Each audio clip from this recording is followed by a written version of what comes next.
Sugatan ng isang 15 anyos na binatilyo matapos saksakin ng ice pick ng pagtulungang bugbugin ng isang grupo rin ng kabataan sa Toril, Davao City.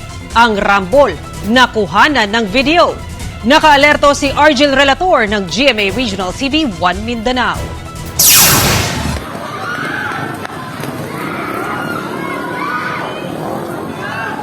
Makikita sa video na pinagtulungang bubugin ng grupong ito ng kabataan ang isang lalaki.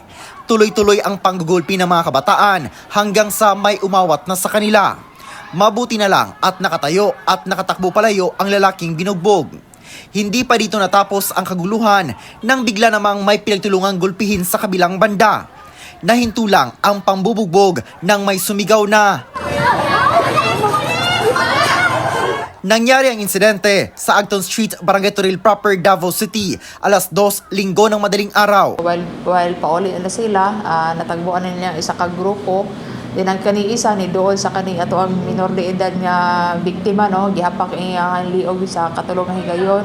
So nakita man ni sa mga igagaw sa biktima sa maotong nagkasamok. Isang 15 anyos na lalaki ang sugatan matapos saksakin ng ice pick. Sa follow-up operation ng Toril Police, naaresto ang suspect sa pananaksak na kinilalang si Peter Zabala, 18 anyos, na positibong itinuro ng witness.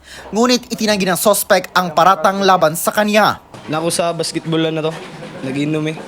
Sabay akong mga amigo. Pero ikaw may positibo gito do sa witness, ikaw daw ni Dunggab o ice pick. Okay, mao man ang desisyon niya. Siya miningo na.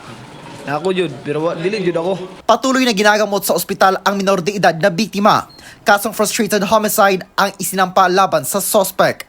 Mula sa GMA Regional TV 1 Mindanao, Argel Relator, nagbabalita para sa GMA Integrated News.